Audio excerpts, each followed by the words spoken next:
আমার জীবনে কোনোদিন আমি 21 বছরের জীবনে গোটা বাংলাদেশের কোনো বক্তার সাথে আমার কোনোদিন কোনো তর্ক হয়নি।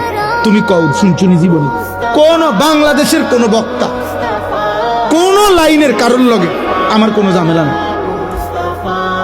কারোর লগে না। আমি কাউরে না আঘাত করি না, বলি না আর কিছু। আমি কিনতাম ভাই, আমি কথায় কথায় 1 লাখ টাকা চ্যালেঞ্জ করে কিনতাম। 1 লাখ টাকা গরিব দুঃখীরে দিলে বা লাভ হইব না। আমারটা আমি বলছি, আমনের বুঝে ধরছেন, হালাই দেন আমার এটা। আমনের যেটা বুঝে ধরছে আপনি এটা মানেন,